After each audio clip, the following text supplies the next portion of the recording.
วัสดีครับพบกับผมอีกแล้วนะครับกับช่อง10อันดับประเทศไทยจากก่อนหน้านี้ที่ได้ไปจัดอันดับเกี่ยวกับสาวประเภท2ที่สวยที่สุดในไทยแล้วก็ดาราน่ารักสาวต่างๆอะไรอย่างนี้ครับแต่ครั้งนี้มากันแปลกๆมากมากับการจัดอันดับประเทศเพื่อนบ้านนะครับก็คือจัดอันดับสาวที่สวยที่สุดในประเทศลาวครับอันนี้ผมวัดจากจำนวนคนที่ติดตามในเพจ Facebook และเพจ IG ครับว่าอันดับที่เท่าไหร่สาวคนไหนมีคนติดตามอยู่เยอะเท่าไหร่อย่างเงี้ยครับก็จะจัดอันดับตามนี้ครับมาดูกันอันดับแรกเลยดีกว่าครับอันดับที่10น้องเพลงครับพิงค์แองเกิลจากสปป.ลาวนะครับอันนี้มีคนติดตามอยู่ที่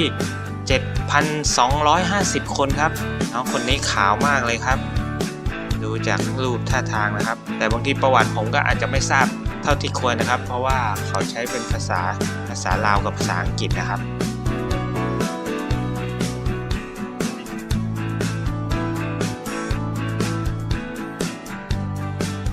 โอเคครับตามมาด้วยอันดับที่9น้องเอ็มมิมุกธิดาครับน้องคนนี้มีผู้ติดตามอยู่ที่ 11,833 คนครับตอนนี้ทำงานอยู่ที่สถาบันการเงินครับอยู่เวียงจันทร์ประเทศลาวครับก็การศึกษาเคยศึกษาอยู่ที่มหาวิทยาลัยหลวงพระบางประเทศลาวครับปัจจุบันอาศัยอยู่ที่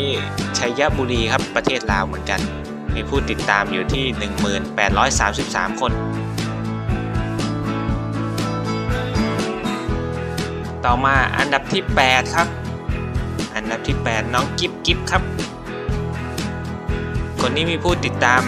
สูงขึ้นมาอีกนิดหนึ่งครับอยู่ที่ 12,613 คนครับน้องกิ๊บนี่ตอนนี้ทำงานอยู่ที่เสียงสุวรรณไฮสคูลครับแล้วก็การศึกษาของเขานะครับอยู่ที่มหาวิทยาลัยแบงกิ้งน้องคนนี้หุ่นเหมือนนางแบบเลยครับดูรูปต่างๆของเขาสิครับต่อกันด้วยอันดับที่7ครับน้องมีน้อย PTC ครับจากข้อมูลเบื้องต้นนะครับอยู่ที่เวียงจันทร์ประเทศลาวน้องคนนี้มีผู้ติดตามอยู่ที่ 14,455 คนครับปัจจุบันก็อาศัยอยู่ที่ประเทศลาวนะครับ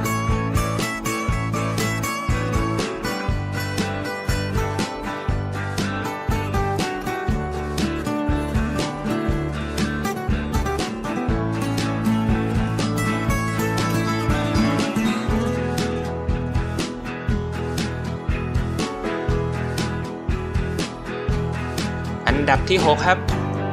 น้องทานุอิสุภาวีน้องคนนี้มีผู้ติดตามอยู่ที่ 17,950 คนครับปัจจุบันทำงานอยู่ที่ JDB Bank ครับอยู่ที่เวียงจันทร์ครับประเทศลาวเคยศึกษาอยู่ที่ RBAC ในกรุงเทพมหานครด้วยครับน้องคนนี้มาเรียนที่เมืองไทยครับน่ารักมากเลยครับคนนี้น้องคนนี้จะคุ้นเคยกับประเทศไทยดีครับเพราะว่าเคยมาเรียนที่เมืองไทยส่วนอันดับที่5โอ้ดูรูปอันนี้เหมือน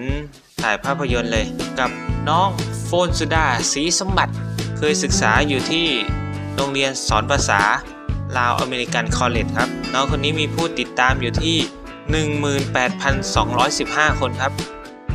สถานะของน้องเขายังโสดอยู่นะครับอันนี้ผมอ้างอิงจากใน Facebook เขานะครับเขามีประกวดอะไรเยอะแยะเลยชุดลาวของเขาน่ารัก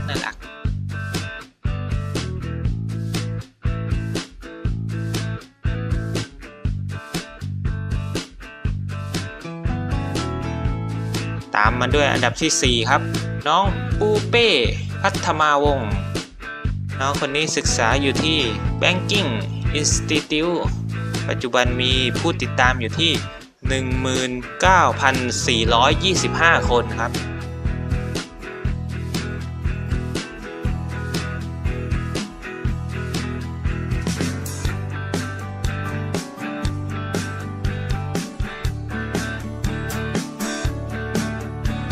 ต่อกันอันดับที่3ครับน้องคิตตี้สิทธิพาน น้องคิตตี้นี่มีผู้ติดตามอยู่ที่ 21,487 คนครับ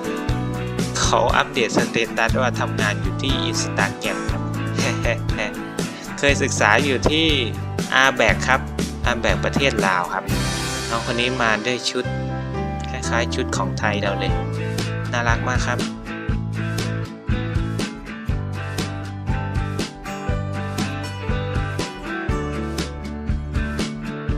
ตามด้วยมาใกล้จะอันดับที่1แล้วครับอันดับที่2น้องทัศนิกรตุ๊กตุ๋ยน้องคนนี้มีคนติดตามอยู่ที่ 29,378 คนตอนนี้ทำงานเป็นดีเจอยู่ที่ FM 102.75 ครับปัจจุบันก็อาศัยอยู่ที่ประเทศลาวครับน่ารักใสๆแบ๊วๆกันแทบทุกคนครับเพราะแต่รุ่นนี้ น่ารักตลอดเลย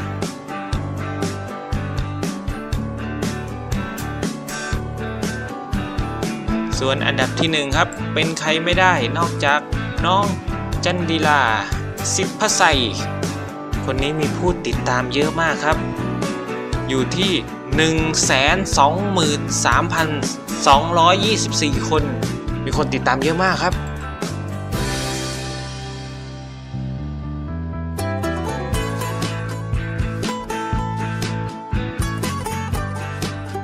ส่วนอันดับสุดท้ายครับอันนี้ผมแถมให้อันดับที่0ครับผมว่าหลายคนคงรู้จักนะครับกับน้องจีจี้เน็ตไอดอลสุดฮอตของประเทศลาวครับน้องจีจี้พลอยไพลินศรีวิไล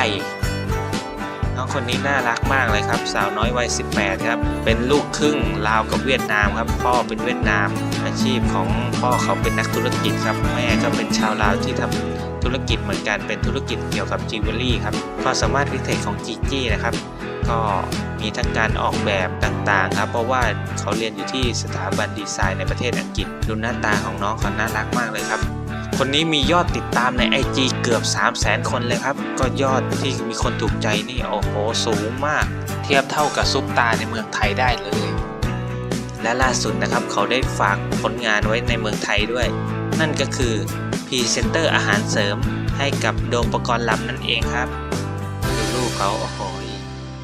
น่ารักมากครับก็จบกันแล้วนะครับกับ10อันดับสาวที่สวยที่สุดในกรุงเวียงจันทร์ประเทศลาวครับและผมแถมให้กับน้องจีจี้อีกคนหนึ่งครับเป็นอันดับที่สุดยอดที่สุดยังไงก็ฝากกดติดตามช่องผมไว้ด้วยนะครับเดี๋ยวมีอะไรใหม่ๆจะได้อัปเดตกันครับกดตรงนี้เลยนะครับขอบคุณครับ